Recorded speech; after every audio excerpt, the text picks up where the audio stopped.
presented by our good friend, Roel Dionisio. Roel, how's it going, man? Good. It's going well. It's early Awesome. morning. I forgot my coffee, but I think I'll be Oh yeah, you're West Coast, so it's 9 a.m. there, right? late for some people. Yeah, it's true. Well, not to one up you or anything, but we had a meeting with the product team this morning in Helsinki, and which was 6 a.m. my time. So I dragged myself up here to the office and did that. Yeah, I'm kind of feeling it now. So don't worry, I'm on my second cup right now. So. Well, cool. Just to kind of introduce Roel, he's a good friend of ours here at OWA. Roel is a network engineer in higher education over on the West Coast. And Roel's here to talk about what's coming in security improvements in Wi-Fi. I think this is a pretty important topic, as a lot of our attendees probably know. There's been some issues with WPA2 recently. Some things have cropped up. First we had the crack scare, which I think got blown out of proportion. Would you agree with that a little bit, Roel? I'd say so. Yeah, I think that one was blown out a little bit out of proportion, but still a good one to know about. And then more recently, I don't know what to call this vulnerability. I've just been calling it the Hashcat vulnerability, in which That's what I'm calling. Hashcat is that what you've been calling it? I'm going to mention it in the presentation. Perfect. I'll just do my presentation. Okay, I'll just take it away. No, I'm just kidding. I'll stop stealing your thunder here. But anyway, all that to say that I think this is a really important and relevant topic that I'm really excited to hear from. And anyway, some things about Roel. Roel does an awesome podcast called the Clear Descend podcast. I cannot recommend that enough. In fact, Roel, it's kind of weird to hear your voice live with the exact same effect, since you're using your podcast microphone. The exact same setup. And yes, I do put on a light as if I'm recording a video. I'm just kidding. I'm using this in a video. Well, it's kind of cool to hear the same voice that I'm used to hearing in the podcast all the time. But anyway, is it cleardescend.com? Is that where the podcast? .net, cleardescend.net. If you're not plugged in with that podcast, I can't recommend it enough. I mean, it is just excellent. Between Roel and Francois, they do an awesome job, and we just really love that. So a couple of housekeeping things before I hand things over to Roel. First off, if you have questions, we encourage you to use the Q&A tools. There's a tool down there in the toolbar called Q&A. Use that to ask your questions. Myself, Jerry, and Nick Turner. Jerry is one of our product guys, and Nick is one of our sales engineers based out of the UK. We're all going to be kind of keeping an eye on the questions there. We might answer some of those via text. We might save some of those for a little bit later to ask, to kind of give those to Roel. We'll feed those to him one at a time. Also, there is an upvote and downvote feature on those questions. And so if you see a question that somebody else has asked that you think is interesting, give it an upvote, and that'll just push it towards the top. The other thing you can do too is there's also a chat function. So if you change the to field in the chat function to all panelists and all attendees, that means that everybody on the webinar will be able to hear you, and you can kind of get some dialogue going in there too. And so put the questions in the Q&A tool. That way we can kind of answer those in an organized way, and that way we won't miss anything. But if you just want to do comments and things like that and just chat, then just go ahead and use the chat tool and chat to all panelists and all attendees. Also, a little bit of a noise warning. Most of us on the webinar have kids at home. I think I actually represent the most kids at home. We're watching somebody else's kid today, and he's a crawler, and he's really talkative, and he's making some noise. And so if you hear kids in the background, I'll try to stay on mute, but it's just a reality of those of us that work from home. So yeah. So Roel, I think that's it for the intro. So I guess I'll hand it off to you. All right, guys. Thank you for joining me and OWA on this webinar. Thanks for OWA for providing this platform for me to talk about security improvements in Wi-Fi. So like Joel said, if you have any questions, shoot them in the Q&A. I will do my best to answer them. I don't know everything, but if I don't know the answer, I'll try to get that for you later, and we can probably share that on social media or email when we get most of those responses.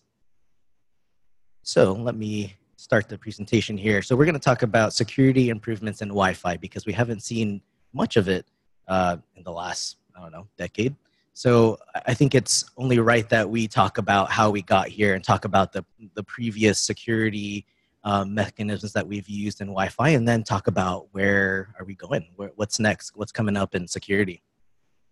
So a little bit about me. I'm in higher education. I'm a network engineer, deal with a lot of devices and BYOD environment, complicated installations. And I also help enterprises in the Bay Area where they have Wi-Fi issues. And in San Francisco, there's just so many different networks that a lot of these guys need actual help in configuration and design, surprisingly, right? So I help out a lot with that. So, and like Joel said, I run a podcast. I talk about Wi-Fi. We publish weekly. And so we actually did an episode this week where I mentioned OWE from the Aruba Networks demo at Mobility Field Day 3. So if you guys want to check that out, just head over to cleartosend.net. So how did we get to where we are today? So back in 1997, the 802.11 standard came out, and that was also introduced with an open SSID, which a lot of people use today. And also WEP was introduced, which we both know, or we all know, that it's very vulnerable, right? It's insecure. We shouldn't be using WEP unless you've got devices that require to use WEP. And if you have devices that require to use WEP, then you should probably reconsider what you're actually doing. And then from there, in 2003, WPA became available for us, and that was using TKIP or temporal key integrity protocol, and that also became vulnerable. So then the 802.11i was ratified back in 2004. So that's WPA2, which is a lot of people use today. It's WPA2 Personal, WPA2 Enterprise, and that's what we've been using for over 10 years, I think 14 years now. But what we've seen is that, like Joel mentioned earlier, you got the crack attack and the hashcat vulnerability, which I'll briefly touch upon. And then where are we going in the future? So I'm going to touch upon OWE for Open Networks. You guys probably didn't see this in the original agenda, but I will touch upon device provisioning protocol just briefly because I think it's important to understand how that's going to affect us. And then we'll talk about WPA3. So this is meant to be a general overview. I will dive into some details, especially with OWE, because I had the benefit of seeing an actual live demo and was able to capture some frames and do a network scan. But before we talk about OWE, because that's my favorite topic of security right now, we'll talk about device provisioning protocol, or otherwise DPP, as I'm going to call for short because it's such a long name. Now, this is the Wi-Fi Alliance Easy Connect certification. And the one thing I want to have you guys remember is that this is a certification program. So there's no requirement for devices to actually support this. Although I think they should support this because it's an improvement to WPS. And I don't know if you guys remember WPS or if you guys still use WPS, but it's an easy way for someone to add a device to their wireless network. And when I say adding that to your wireless network, it's a push of a button usually, and then you can connect a device using WPS. So DPP is going to be the same type of method of joining a wireless device to the network, but it's going to be more secure. So what vulnerabilities does DPP fix? Well, WPS was pretty vulnerable because with the push of a button, a device in range can actually join the Wi-Fi network. There was also a mandatory requirement to use a PIN method, which was an 8-digit PIN, which is susceptible to a brute force attack. So eight digits, you can probably run a Raspberry Pi against that and find any digit that was used to configure WPS. And there was also an NFC option. So I've not seen this in an enterprise, and hopefully it isn't. But the reason why I bring this up is because we have a lot of IoT devices that do not have any screens, and a lot of people want this connected to the network. And in my scenario, in the places I've been, I've had requests for people to put hundreds of light bulbs on the Wi-Fi network. So how do you put these light bulbs on the Wi-Fi network if you don't have a screen to see it, right? So you have to use this a separate device to connect it. And I've had some weird requests. I've heard of Wi-Fi enabled shower heads. Don't ask me why.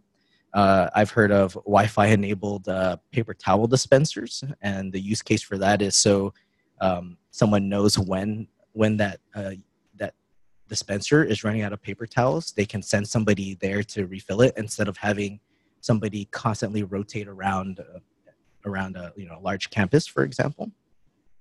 And then we're seeing a lot of Sonos devices to connecting to the wireless network. So we need to have a secure method of joining these devices to the wireless network. And just a brief look at how DPP works is you have a configurator, which could be your mobile device, and the enrollee, which could be like an Echo or a light bulb.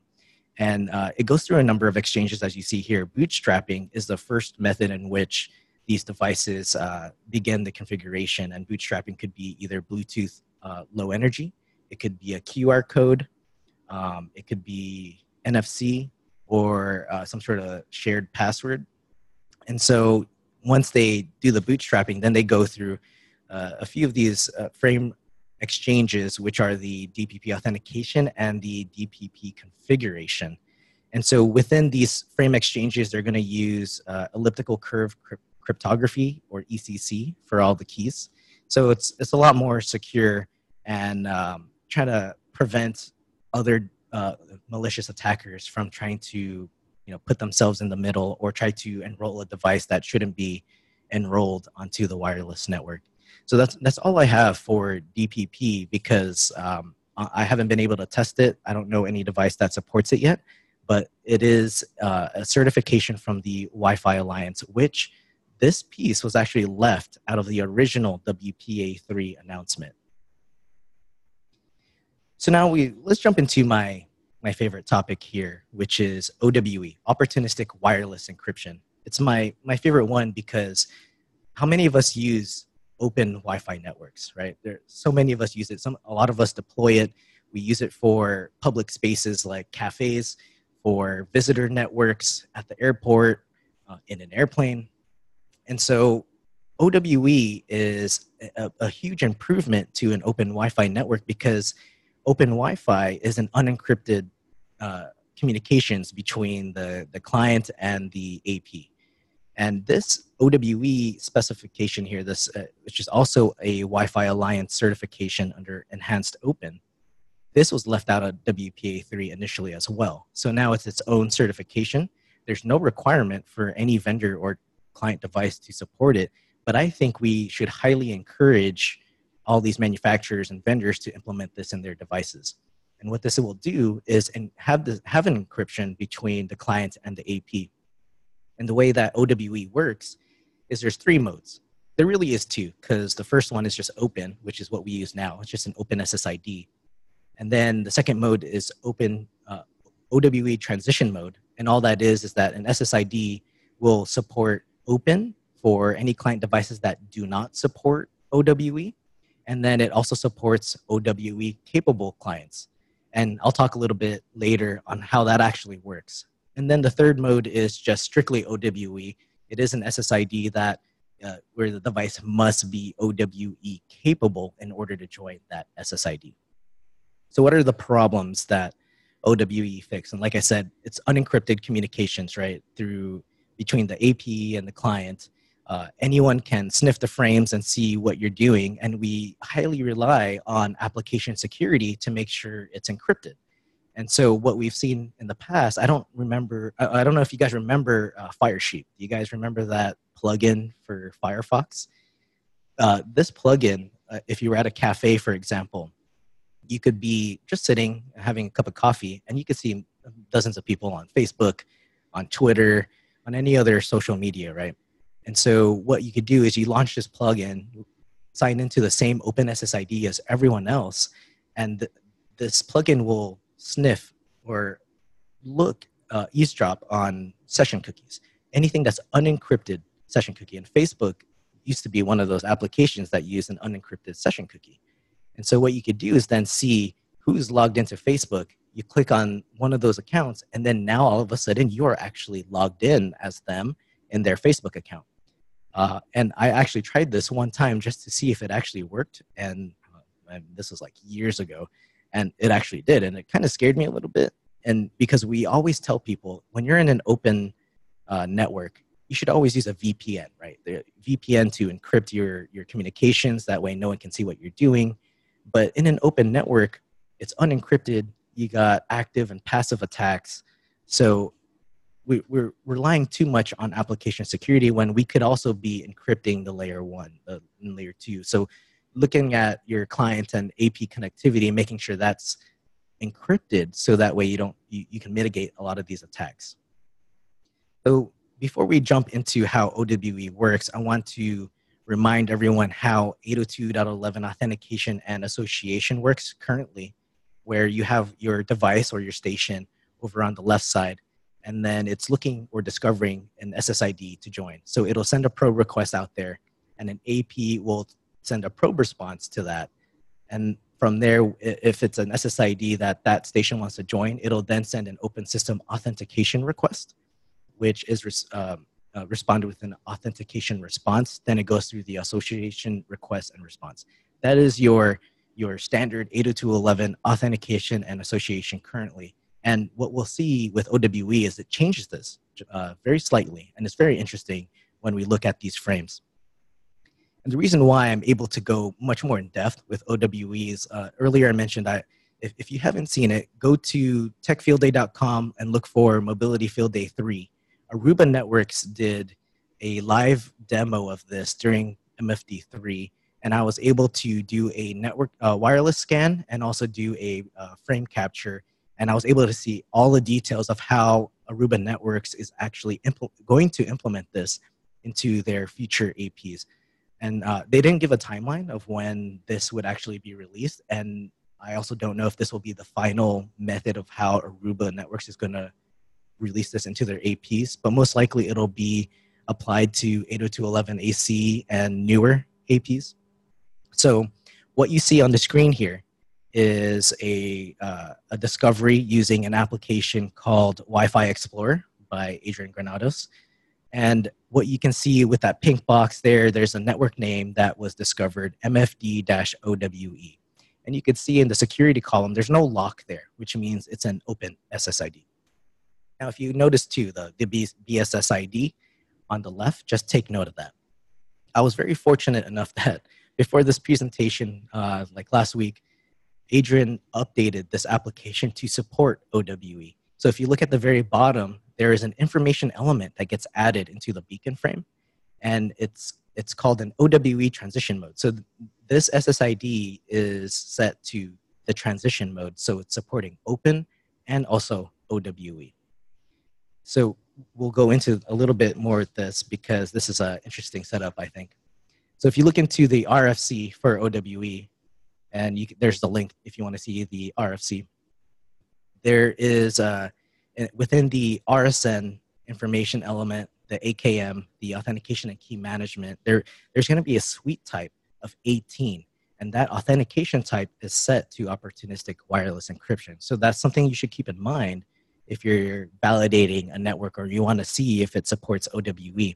You will actually see this in the frame capture. And so we'll go into that right now. So this is the actual frame capture that I got during the demo. And in that box there, you can see that information element was added under the RSN, the auth key management, and you can see it says unknown 18 because I'm using Wireshark to look at this frame here. And Wireshark hasn't been updated as of version 2.6.3, I believe, and I'm using Mac OS. So it doesn't know exactly what this frame is, but it can see these fields and it puts 18 on there. And if you remember here, we have the suite type 18, which means it's opportunistic wireless encryption. And then if you're really looking at this frame here at the top, it says there's a wildcard SSID. One thing to note with OWE is in transition mode, there's actually two SSIDs. You have your open SSID that every client can see, that's backwards compatible prior to OWE.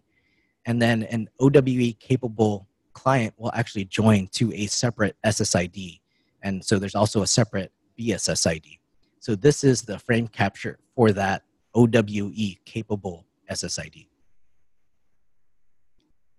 So I want to look at the frame exchange here. So looking at the 3 frames that I have available in this view, you can see at the top, I need to minimize some windows here. At the top, you can see the beacon frame for the SSID MFD-OWE, And then right below that, there is a hidden SSID, and it's a wildcard broadcast. And you can see the BSSID is coming from the same AP right there. So looking at that beacon frame, you expand the RSN information element. And one of the requirements for OWE is that you need to have protected management frame enabled. And so you can look down, if you expand the RSN capabilities, you will see the bit set to 1 for management frame protection required, and also management frame protection capable. Now with that said, only OWE capable clients are going to be able to join this specific SSID. And you can see also the auth type there of 18, the type suite type 18. So this is an OWE frame. And let's see if I can move my PowerPoint to the next slide here. I really love Wi-Fi Explorer because it gives you this much detail. And again, Wi-Fi Explorer is a network scanner, a wireless network scanner for Mac OS. I use this all the time. And when I look at the MFD-OWE SSID and go to the advanced details, it's kind of the same view you would see in Wireshark. You get all these information elements, but because Adrian supported OWE in this release, I can actually expand that, that information element that I couldn't see in Wireshark. And you'll notice that it says it's the type OWE transition mode, and it's actually telling any OWE capable client that's trying to join this SSID that it is OWE capable. And if you are OWE capable, here is the BSSID and the SSID you should join for the OWE network. And so I think that is really key and important and really cool way to tell clients, hey, go over here for the more secure open SSID, right? And so that's what's going to happen in the next set of frames. And so now we go back to the 802.11 authentication and association, because this really changes the way it's done for open networks. Because as we saw in the previous frame exchange, you just go through your probe request response, your authentication frames, your association frames, and then you're on the network, right? That's it. But with an OWE network, you go through your authentication, but what's key is the association frames. There are the association request and response frames. There's going to be a Diffie-Hellman exchange in just 2 frames. And this Diffie-Hellman exchange in the association is going to set the, create the PMK, which is then used for a 4-way handshake after the association. And yes, there's going to be a 4-way handshake in an open SSID because we need to encrypt the communication. So how do we do that? This is the way it's going to encrypt the communication. So there's the sequence of frame exchanges that's going to occur. And so I'm just showing you here suite type 18 on the right side, and you can see on the bottom right screenshot, I'm highlighting the association request frame, and the client is wanting to join the OWE SSID after it has been told by the AP, here's the OWE SSID, and then it adds in the AKM there of suite type 18. So that's how it's joining, and then it does that Diffie-Hellman exchange in the association frames, which creates the PMK to create the keys in the 4-way handshake. So I think that's pretty cool. So I kind of want to stop here for a second, Joel. Are there any questions? There's some great questions and some great comments too. Like we've got Ian Byer on the call. I think you know Ian. He says stuffing you got to say the name of the diamyl help me out, Roel. What's that? Diffie-Hellman. Diffie-Hellman. Thank you. Gosh, I could not remember. He says stuffing a Diffie-Hellman exchange inside the association request and response is a pretty slick hack. I mean, that is kind of what it is. It is really, really neat. But unfortunately, because Wireshark isn't, no one has developed that view in Wireshark, I can't see the Diffie-Hellman exchange. So that's why I don't show it to you here. I can't see that in Wireshark, unfortunately. We've got a good question from Brian Ward here. Brian says, so with a second BSSID, would that second one be beaconing too, or just listening for probes? Would a third BSSID be needed for another encryption type, such as WPA2 or WPA3? Yes, to all of those. So there is a second one. It's a hidden SSID. That is the OWE capable SSID. So if I go back here, the beacon frames here, so you see that second one that I highlight? That is the OWE SSID. It's a hidden SSID. So we're looking at two separate SSIDs here. One called, I think I can annotate on your screen. We've got one called MFD OWE and then one called Wildcard Broadcast. Yeah. And so one of those is the OWE and one of them is not. Yep. And the way you see that is through the BSSIDs, right? So you see B0 at the end of that BSSID is the open SSID. B1 is the OWE SSID. And so if you keep note of that BSSID, and when I go to the next slide, at the very bottom, you'll see that same BSSID, and it's saying there's the OWE network. Join that one. Very cool. Super neat stuff. I think a good question from Keith Miller, I think is probably a good time to ask this one as well. And there's a couple others that, don't worry, we'll get to those. And feel free to ask your questions using the Q&A tool to make sure that we see those. We might miss them on accident if they're in the chat. Keith says, would dynamic PSK or per client PSK be a sufficient alternative to OWE? That's a good question. I haven't really looked into DPSK that much, to be honest. So I don't think I can answer that intelligently. But I say currently, if you have it, probably be a good way if it could support DPSK. And once OWE comes out, I think that'd be an easier way to do it because the encryption is going to be specific to that client and AP. Yeah, there's a comment on the chat from Femi. He says dynamic PSK is a temporary solution from the WPA2 era. And I think I agree. I think it's kind of a stopgap solution until we get. Hopefully we get OWE. I guess it depends on who supports it, how much support that we get. Exactly. Which then brings me to this. This is the full frame exchange that I captured at the demo of Aruba Networks. So you see all of this. You see the probe request, you see the SSID that is joining, and then the authentication.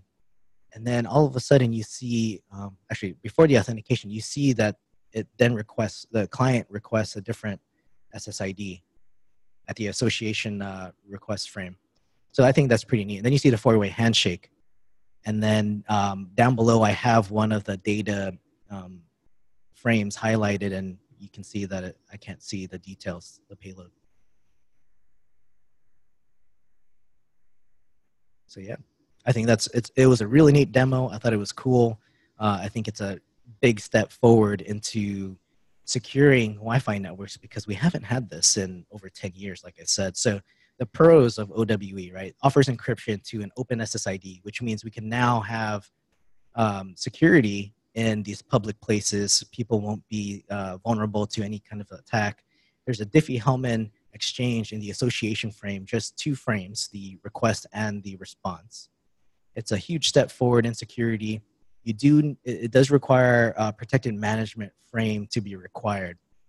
Now, the cons that you need to know about OWE is that there's no mutual authentication, which means I don't know that the AP that I'm associating to, that's OWE capable, is actually belonging to the establishment I'm at, right? So there's no way for me to know that. So that means somebody can put up a rogue AP and still be able to, capture frames in the middle there. And there really is no mandatory requirement for vendors and devices to support this. So the way that Aruba Networks was able to do this demo was they were using Ubuntu, and they created a custom supplicant that was able to join the OWE SSID. And so what do we do in this case, right, where it's not a requirement for anyone to implement this? There are two vendors, right? We got Ruckus Networks actually did announce earlier this year that they are going to support OWE on their R730 APs. We'll hold them accountable to that. There was an article I saw that it said it was going to support it. Aruba Networks, I'm going to assume, is going to support it in the future since I got the information from their demo. I don't know when that's going to happen, but I want to challenge everyone here to start requesting this from your vendors, whoever that may be, and ask them to support OWE and specifically look at the Wi-Fi Alliance Enhanced Open and ask them if they're really security first, why haven't they made any announcement to support it? And one thing that that a lot of people say is that there's no clients that will support this, right? Not yet. Well, I think we need the AP vendors to support it first. So that way we can, I trust more that the AP vendors can implement this correctly. So that way the devices can support it properly, right? I'd rather see that come from the AP vendors than say a device manufacturer implement it kind of, halfway and it's not done right. So I say go ask your vendors to support this, and I think that's very important. So now we'll talk about WPA3, unless there's any other questions about OWE. The WPA3 section will be a little bit shorter because I have no live demo that I was able to capture this from. Hey, Roel, yeah, go ahead. I was just going to add, I've been watching the chat here, and one of the things that's interesting is, maybe even go back to your pros and cons slide there.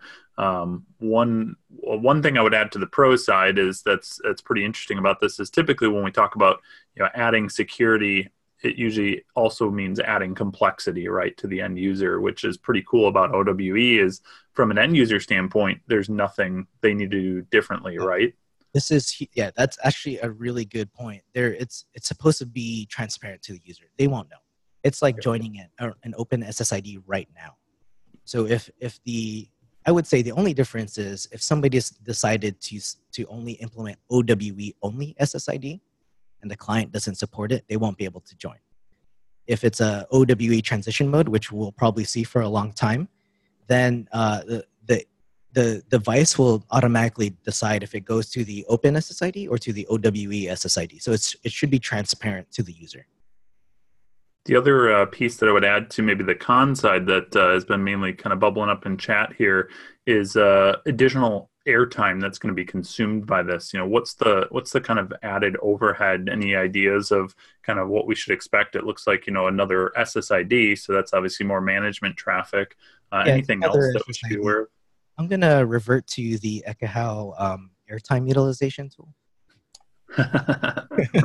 Yeah, Jerry, do we support that? In we're gonna have to add OWE to the airtime utilization metrics. Yeah. Well, it's a hidden SSID, so in the transition mode. So to note, sure, there's an extra SSID, but only in OWE transition mode. But I think it's a big step I think it's more important to be secure than to have to worry about the airtime. Now, unless you've got a lot of SSIDs, then something needs to happen. Well, in the comments, there was some talk about, like large public venue, where you've got really high density of users. Any thoughts, or would you have any concerns about that, of some of that additional, overhead from maybe even a CPU resource type thing? Does that add much on that side, do you expect? Personally, I wouldn't be concerned. Most of the public venues that I go to typically just have like one or two SSIDs, and one's public and one's a password enabled one. I don't think a third SSID will cause more problems, but I would still side on the security aspect of it. I think the security, the upside of having security will overcome the downsides of having one more SSID. If security is important for that organization. Sounds good? Sounds great. Thanks. All right, so WPA3, we'll kind of breeze through this a little bit, but it was announced back in January 2018. On the right side, I have the announcement. I specifically highlighted one thing, but there's two things in there that to take note is it's kind of hard to see, but the one I have highlighted says, another feature will strengthen user privacy in open networks through individualized data encryption. Now that is OWE. That's no longer in WPA3. And before that, it talks about configuring security for devices that have limited or no display interface. That's DPP. That's no longer in WPA3. So what's in WPA3? We have SAE, which is simultaneous authentication of equals, and 192-bit encryption. And again, this is a Wi-Fi Alliance certification, which means we have to have devices get certified to support this, right? And I think WPA3 is a big enough marketing aspect to it that devices will support WPA3. Now, why WPA3, right? If you removed OWE, DPP, like, is the rest still worth considering for WPA3? I would say so, because we have the vulnerabilities in WPA2, and like we were talking about earlier, we have the crack attack, which is a key reinstallation attack. Might have been blown out of proportion, but still a vulnerability in the Wi-Fi networks, right? And then you have the hashcat, which I'm calling the hashcat vulnerability. I don't think they picked a cool name like crack. That's what I've been calling it too. I don't have it. Yeah. What hashcat is you don't need to capture the full handshake in order to attack the WPA2. They were able to just take one of those frames, and then honestly I can't remember the exact way they hacked, but the thing to take away here is it attacks the key exchange. And so this is what WPA3 focuses on, is strengthening that key exchange. And so just remember, 802.11i was released in 2004. That's WPA2. It's been a long time since we've really had any updates in security other than people saying, well, use stronger passwords in your pre-shared keys, or use 802.1x, but then people start talking about the complexity of having 802.1x, right? And so now we talk about what's new. So SAE, WPA3 SAE, simultaneous authentication of equals, that replaces the WPA2 personal. And so there's two modes there. Well, there's actually three modes if you consider enterprise. WPA3 SAE, strictly just supporting SAE. That is your equivalent to a pre-shared key. And that we'll talk about how that strengthens that. And then you have your transition mode, which is similar to the OWE transition mode. It'll be able to support, be backwards compatible to devices that do not support SAE. And then you have your WPA3 Enterprise, which includes SAE and then also includes 192-bit. The big requirements here is protected management frame, again, kind of like OWE. And actually, 192-bit is optional. And you can think of whatever you like with that. So WPA3, simultaneous authentication of equals, is really a protection for environments using weak passwords or your weak PSKs. How many of you guys walk into environments and go, hey, what's your guest password for your SSID? Oh, it's welcome to enterprise, like all lowercase, one word. You can probably crack that with a dictionary attack, right? So the way that SAE works, it's also what they call a dragonfly variant. It's resistant to passive and active attacks because of the way it does the encryption. So and the reason why they call it simultaneous is because either the client or AP can initiate simultaneously this. There's no sense of like you have your initiator and then your responder. So with that, there's what they also it implements also forward secrecy or perfect forward secrecy. If a lot of you guys are familiar with that. And so what trying to best way to explain this, because it's so highly technical when it comes to these security mechanisms, is that let's say somebody does know the password of your network, and that attacker wants to do something malicious. Now, what's good here is that even though they have the password, that attacker can't compromise what's called a session key within this exchange here, and so they can't see what data that you're transferring, because in SAE WPA3, it's going to create new session keys for new sessions, right? So you have your password and then you have the session keys as well. And so this protects clients from either even past sessions and future sessions because of those unique session keys for every session. So that means if someone did kind of a passive attack and captured a lot of frames and they knew the password, usually what you would do, like let's look at Wireshark as an example, you would put that pre-shared key in Wireshark, and then you could decrypt all that communications, right? Well, there's also the session key that you have to that you have to take into consideration, and so that's where that perfect forward secrecy comes into play. And then you also have the protected management frames. Now, the only thing I'm wary about with WPA3 and also OWE is I haven't had very good experience with protected management frames. I've actually seen that degrade a wireless network. So hopefully, because of these requirements to have protected management frames, that we will see this improve with devices and also other vendor APs. And so this improves the handshake of the keys between between the clients and also in the four-way handshake. Now, the one thing I was looking at, I was trying to do some research on between OWE and WPA3 because OWE has a four-way handshake as well.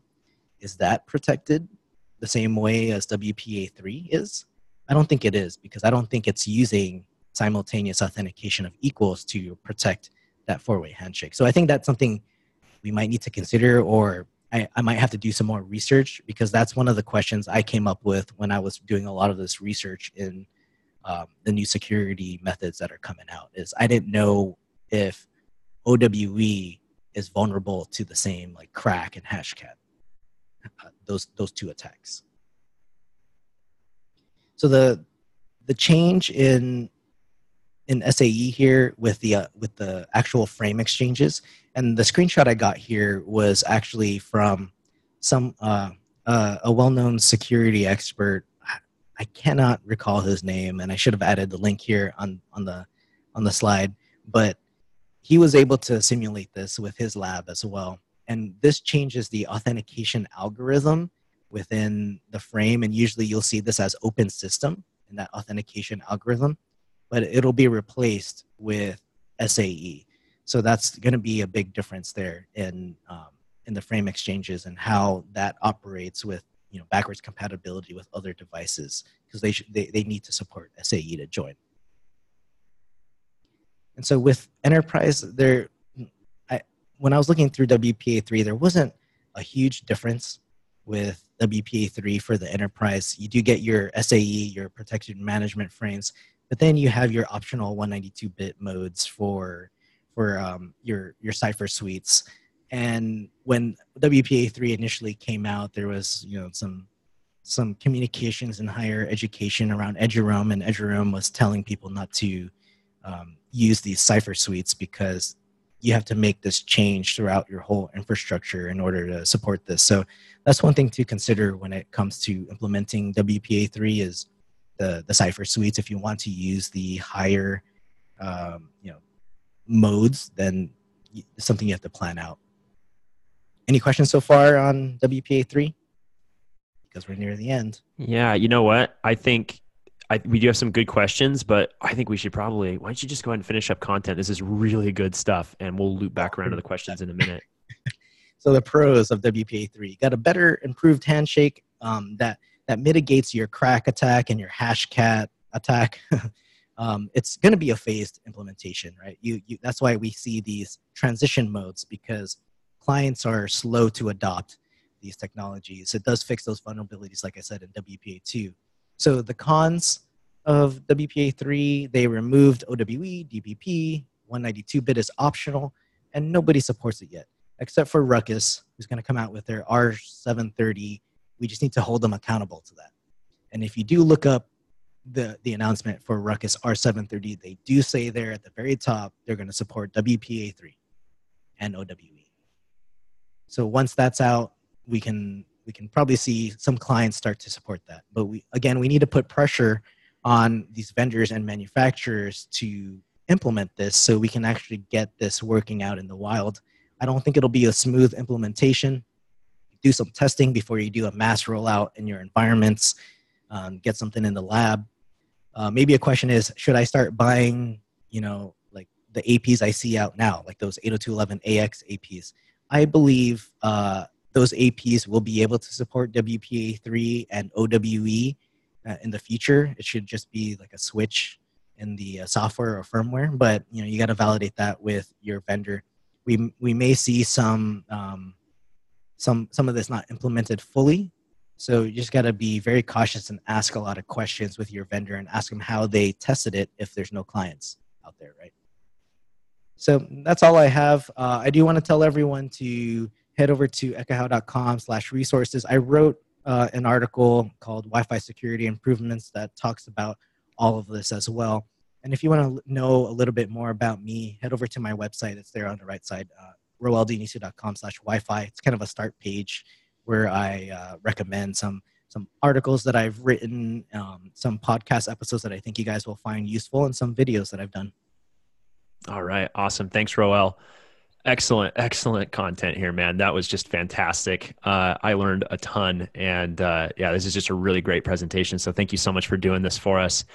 We've got some great questions here that I'd kind of like to go through. The first is from Ernest, and this one's been upvoted several times, and so a pretty popular question. What are some of the other vendors saying about this cert? For example, Cisco and Ruckus, et cetera. So Cisco hasn't said anything yet, which is not surprising to me because I think the way I see Cisco taking things, they kind of take a back seat and see how things play out, and then they start implementing it. So there hasn't been anything that I've heard when they're going to be implementing it. So we'll see. Cool. Ruckus already said that they're going to support it. So just hold them accountable, guys. If you're going to get the R730, make sure it supports it. Yeah.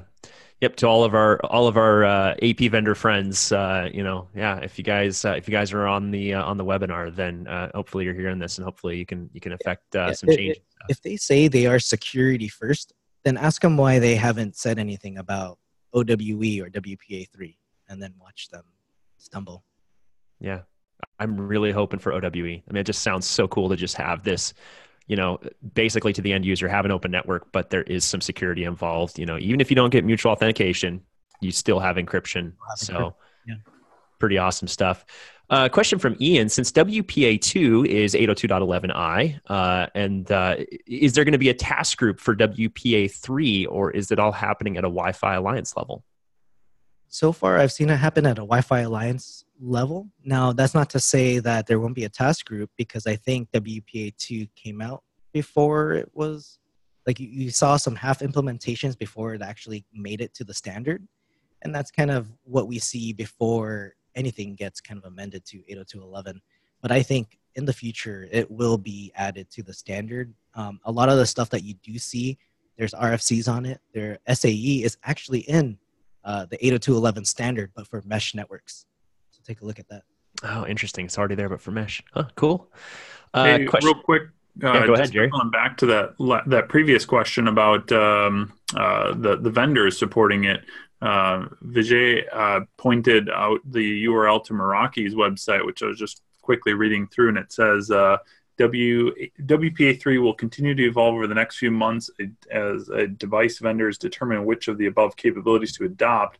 All of our 802.11ac Wave 2 access point customers will receive the latest WPA3 functionality via a seamless cloud update. So hopefully that kind of applies to the majority of vendors, but they're specifically calling out 802.11ac Wave 2 access points. I mean, if Meraki's saying that, I would probably assume Cisco would be the same way, because that's probably a direction from Cisco. So it sounds to me like WPA3 as a whole, at least what they're, what the standard is going to be as approved by the Wi-Fi Alliance, it looks like it's not going to require new hardware, is it? It's just going to require firmware update if the vendor decides to update the firmware. Is that true? I haven't heard anyone confirm that, and I don't think any vendor wants to confirm that with me, since I share a lot of information. Yeah. I think it's just a software thing. Now, I'm not a software developer or a hardware developer. I'm not sure how complicated that would be to add into existing hardware, and what that actually does to that existing hardware, especially using like 192-bit, right? I think it depends on what they're using, the underlying in their hardware. Like, are they just using like some open source and any of that stuff that's out there already, or if it's kind of an in-house thing, then I think that depends. But I would assume it's going to be 802.11ac. I was thinking 802.11ac Wave 1 and newer would get this update. But I mean, if Meraki's going to say Wave 2, that might set the standard. We're getting into like silicon level stuff really fast, that it takes like a hardcore engineer to really answer. I'm not an expert at that at all. So what I just said could be entirely wrong. When it comes to that silicon level stuff, like on a chipset, it's just like, oh, there's so many people that are so much smarter than me that could answer that, and I'm not one of those people. So A question from Renee: will the encryption provided be enough to satisfy PCI compliancy, considering it's an open authentication SSID? I'm not a PCI expert, but I would assume it would, unless there is a requirement to be able to authenticate that that AP. So if there's a requirement to authenticate, have mutual authentication with the actual infrastructure, then it will not satisfy those requirements. I guess we'll just have to wait and see how PCI handles it, because ultimately it's up to them, isn't it? Yeah. Ultimately, they'll be the ones to decide. If we look at PCI compliance, if you're doing that over a less secure network, then I would not recommend using OWE. Yeah, it seems OWE seems like the wrong place to run credit cards and things like that. Anyway, it seems like you would want a WPA3 Enterprise or something like that. Yeah, that makes sense. I'm going to scan through and look for some more questions here. Question that William asked pretty early in the presentation is, with regards to deployment, isn't this like back when we were fighting WPA2 devices with clients from a support perspective? I mean, it makes sense. It makes sense to go now, but won't it be a nightmare to deploy? Yeah, it'll be the same way. I mean, we go through this every single time with devices. There's no standard between your AP vendors and your device vendors. And if we look at Apple, Apple just kind of does whatever they want. You don't even see their devices listed in the Wi-Fi Alliance testing page. So yeah, I think it's just up to the people to push these vendors to do things properly and hold them accountable, and probably publicize what your findings are when it comes to devices supporting this. So we really gotta. I'm really looking forward to maybe Apple kind of stepping forward and saying, "Hey, we support this," but yeah, we probably won't see that until next year, right? Like late next year with any type of new device announcement. Martin has a question here that's way over my head technically, but I'm going to ask it. I'm going to throw it at you and see what you can make of it here. Martin says, while SAE uses ECC, which is elliptic curve encryption, how is that to be supported by the client? Any guesses? I can guess, but it might not be accurate. But I say take a crack at it. I would say you would probably have to buy a new device. Yeah, that comes back to this whole question: is it, are we going to need new silicon for this or not? Is it a firmware update, or is it? I think I'm kind of looking at it kind of like that WPA to WPA2 transition, where correct me if I'm wrong on this, but it seems like we were able to take a bunch of WEP only devices and give them a firmware update to give them the ability to work with WPA, which was a stopgap until WPA2 hardware could be rolled out, which new hardware was required for WPA2. Like I have an old iMac G3. Remember the bubble iMac, like on Zoolander, they threw off the ledge. Remember that thing? And it only supports WPA. It doesn't need to be on my network, so it's not. But I think that's a good example of a device that we required new silicon to get to a point where we could support WPA2. And I kind of wonder if we're going to see a performance hit on the older devices. So I'd say you probably have to update to really see the benefit, right? You'll have a trade-off probably with performance depending on how that device was made, and I'm not really sure, but there's also another point to devices that don't get updated, right? How many times do you see people updating some of these devices that are kind of just left on its own, like temperature monitors, right? Wireless temperature monitors. Are we pushing updates to those things? Probably not. Yeah, absolutely. Client vendors, they just, gets a couple years old and they've moved on. So Martin has a follow-up comment. He says that ECC or elliptic curve encryption is more efficient. And so I don't know. I think time will tell, Martin. I think we've just got to wait that one out and kind of see what happens. So much of this is a waiting game, isn't it? It's more of the quality of the developer on these products. Yeah, absolutely. Ian has a question. He says, is there an estimate for when the Wi-Fi Alliance, or is there an estimate from the Wi-Fi Alliance of when we're going to see WPA3 in the wild? Well, the certification's out there. So I think right now it's up to all the vendors. Oh, is it? It's done. It's approved. It's a thing. Yeah, they announced it in June, I think. Oh, man, where have I been? I totally missed that. Any word, Fernando asked, is there any word about this from Microsoft, Apple, anyone that's developing Linux, anything like that? I haven't heard anything. I know with Linux, you can create your own supplicant for something like OWE. I saw that done at Aruba Networks. They had some script that they run, created a whole new supplicant that was able to join an OWE network. So I would imagine Linux, it's all possible with these vendors, but no one has really announced it. And I think it's because no one's asking for it, right? No one really knows OWE and WPA3 and what big benefits we're going to get from it. I think people need to start asking the vendors about it and help them become more security first minded, so that way we can start seeing this come out in the wild. We already have chip vendors that are going to support this. Back in Wi-Fi Now, which I think was in March here in Redwood City, Qualcomm said they were going to support WPA3. There was another chip vendor that said they were going to support it. I think Quantenna will support WPA3. So it's coming out there. So I think it just depends on the vendors now. Yeah.